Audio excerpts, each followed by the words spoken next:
गाड़ी छूटने वाली थी, तभी डब्बे में कुछ यात्री चढ़े।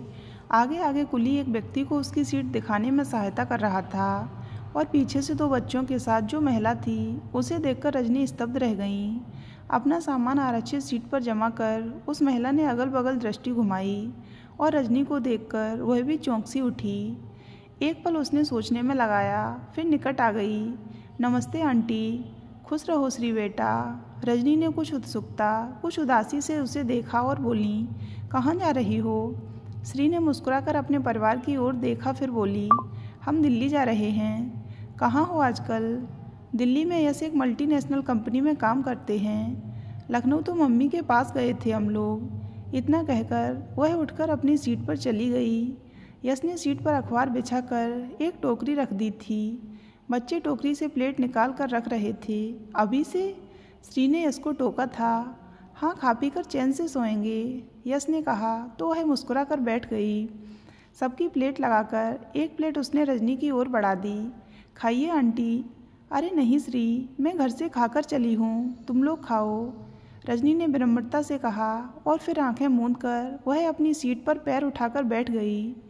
कुछ यात्री उनकी बर्थ पर बैठ गए थे। शायद ऊपर की बर्थ पर जाने का अभी उन लोगों का मन नहीं था, इसलिए रजनी भी लेट नहीं पा रही थीं। श्री का परिवार खाते पीते चुटकुले सुना रहा था। रजनी ने कई बार अपनी आंखें खोलीं। शायद वह श्री की आंखों में अतीत की छाया खोज रही थीं, पर वहाँ बस वर्तमान की खिलखिलाहट थी, अतीत का नामो निशान नहीं था। श्री को देखते ही फिर से अतीत के साए बंद आंखों में उभरने लगे हैं। श्रीनिवासन और उनका बेटा सुबह कॉलेज में एक साथ पढ़ते थे। जाने कब और कैसे दोनों प्यार के बंधन में बंध गए। उन्हें तो पता भी नहीं था कि उनके पुत्र के जीवन में कोई लड़की आ गई है।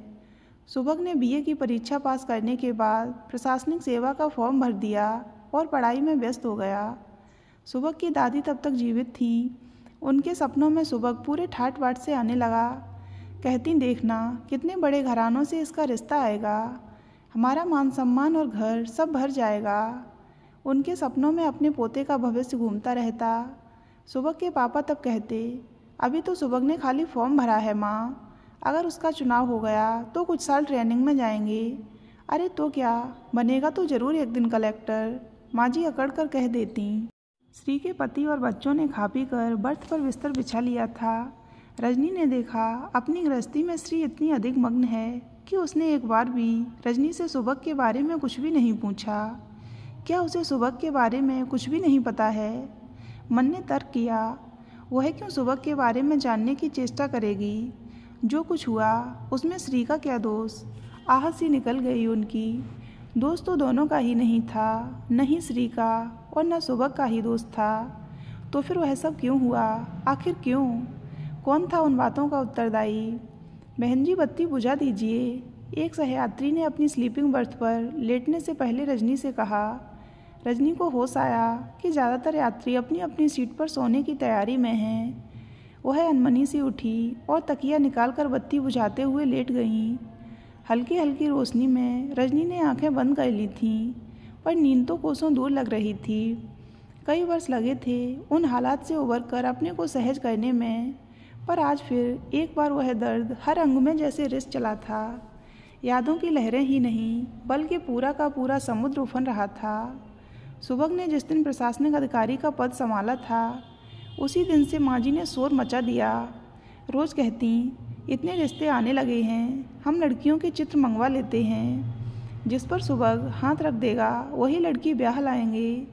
सुबह ने भी हंसकर अपनी दादी के कंधे पर झूलते हुए कहा था, सच दादी, फिर वादे से पलट मत जाइएगा। चल हट। घर के आकाश में सतरंगे सपनों का इंद्रधनुष सा सज गया था। खुशियाँ सबके मन में फूलों सी खिल रही थीं। खुशियाँ सबके मन में फूलों सी खिल रही थीं। पापा ने अपने बेटे के लिए एक बड़ी पार्टी दे रखी थी। पार्टी में उसके बहुत से मित्रों में कई लड़कियां भी थीं। रजनी ने बार बार अनुभव किया कि सुबह के मित्र उसे श्री की ओर संकेत करके छेड़ रहे थे। सुबह और श्री की मुस्कुराहट में भी कुछ था जो उसका ध्यान खींच रहा था। पार्टी के बाद सुबह उसे घर तक छोड़ने भी गया था। लौटा तो रजनी ने सोचा कि बेटे से श्री के बारे में पूछकर देखें, पर उससे पहले उसकी दादी एक पुलिंदा लेकर आ पहुंची।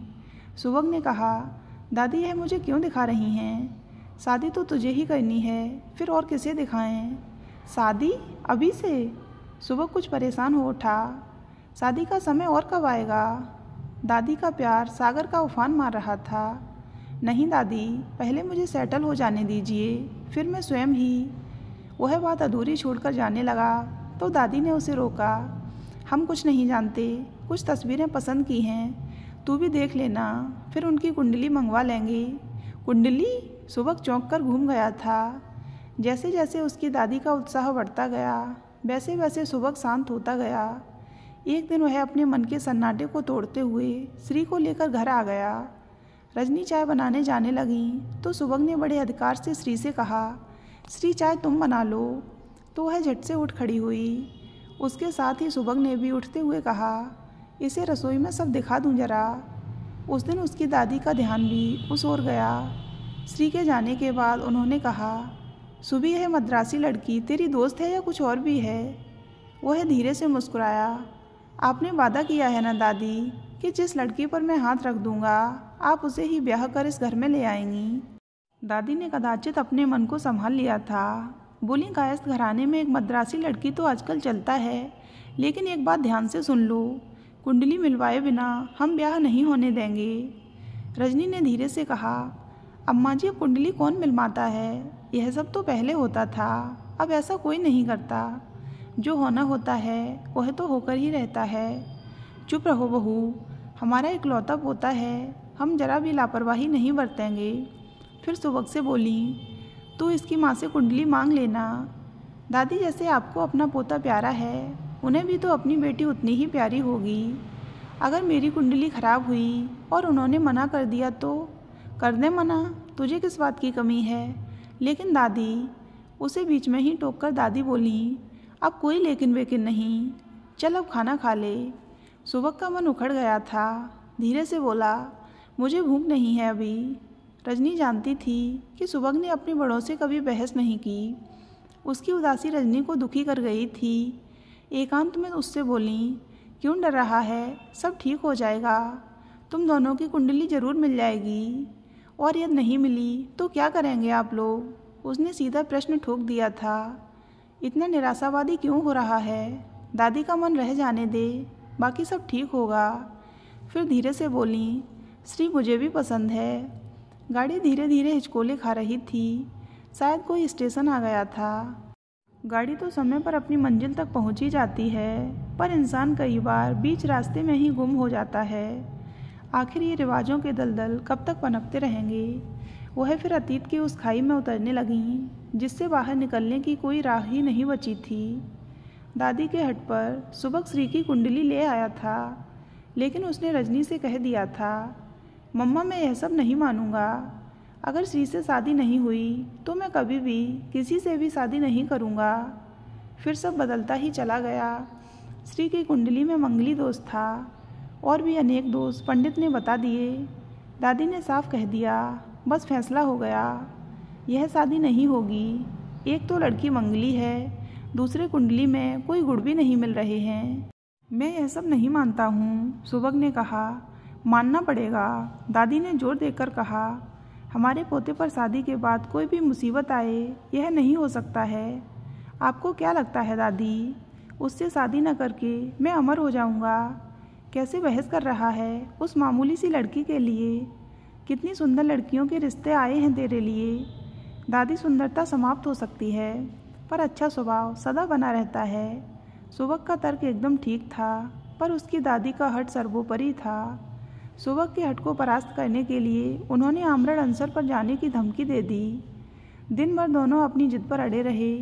दादी बिना अन्न जल के शाम तक बेहाल होने लगीं। वह मधुमेह की रोगी थीं। पापा ने घबरा कर सुबह के सामने दोनों हाथ जोड़ दिए। बेटा, तुम्हें तो बहुत अच्छी लड़की फिर भी मिल ही जाएगी, पर मुझे मेरी माँ दोबारा नहीं मिलेंगी। सुबह ने पापा की जुड़ी हथेलियों पर माथा टिका दिया। पापा, दादी मुझे भी प्यारी हैं। यदि समस्या का हल किसी एक को छोड़ना ही है तो मैं अपने प्यार श्री को छोड़ता हूँ। पापा ने उसे गले से लगा लिया। जब उसने सिर उठाया तो उसका चेहरा आंसुओं से भीगा हुआ था। पापा से अलग होकर उसने कहा, पापा एक वादा मैं भी चाहता हूँ। अब आप लोग कहीं भी मेरे विवाह की बात नहीं चलाएंगे। अगर श्री नहीं तो कोई और भी नहीं। पापा व्यथित से उसे देखते रह गए। बेटे से कुछ कह पाने की स्थिति में तो वह भी नहीं थे। जब दादी कुछ स्वस्थ हुई तो पापा ने कहा, माँ उसे संभलने का अवसर दीजिए, कुछ मत कहिए अभी। 1 महीने बाद दादी ने फिर कहना आरंभ कर दिया तो सुबह ने कहा, दादी जब तक मैं नई पोस्ट और नई जगह ठीक से सेटल नहीं होता, प्लीज़ और कुछ मत कहिए। बहुत शीघ्र अपने पद व प्रतिष्ठा से वह शायद ऊब गया और नौकरी छोड़कर दुबई चला गया। शायद शादी से पीछा छुड़ाने की यह राह चुनी थी उसने। इसी तरह टालते हुए 3 वर्ष और बीत गए। सुबह दुबई में अकेले रहता था, फ़ोन भी बहुत कम ही करता था। वहाँ की तेज़ रफ्तार ज़िंदगी में पता नहीं ऐसा क्या हुआ। एक दिन उसके ऑफिस वालों ने फ़ोन से दुर्घटना में उसकी मृत्यु का समाचार दिया। जाने कब रजनी की आंख लग गई थी। कुछ शोर से आंख खुली तो पता चला दिल्ली का स्टेशन आने वाला है। उन्होंने झट से चादर फोल्ड की, बैग व पर्स संभाला और बीच की सीट गिराकर बैठ गईं। श्री भी परिवार सहित सामान समेटकर स्टेशन आने की प्रतीक्षा कर रही थी। उनकी आंखों में पछतावे के छोटे छोटे तिनके चुभ रहे थे। दादी का सदमे से अस्वस्थ हो जाना और उनका वह पछतावा कि अगर उसे इतना ही जीना था तो मैंने क्यों उसका दिल तोड़ा। दादी का वह करुण विलाप उनकी अंतिम सांस तक सबके दिल दहलाता रहा था। काश कभी कभी इससे आगे कुछ होता ही नहीं, सब शून्य में खो जाता है। स्टेशन आ गया था। जाते जाते श्री ने उनका बैग थाम लिया था। स्टेशन पर उतरकर बैग उन्हें थमाया। उनकी हथेली दबाकर धीरे से कहा, धीरज रखिए आंटी, मुझे मालूम है कि आप अकेली रह गई हैं। उसने अपना फ़ोन नंबर व पते का कार्ड दिया और बोली, मैं पटेल नगर में रहती हूँ। जब अपने भाई के यहाँ दिल्ली आएँ हमें फ़ोन करिए, एक बार तो आकर मिल ही सकती हूँ। रजनी ने भरी आंखों से उसे देखा। लगा श्री के रूप में सुबह उसके सामने खड़ा है और कह रहा है, मैं कहीं नहीं गया मम्मा। तो दोस्तों, अगर आपको ये कहानी अच्छी लगी हो तो वीडियो को लाइक करें और हमारे चैनल को सब्सक्राइब अवश्य करें।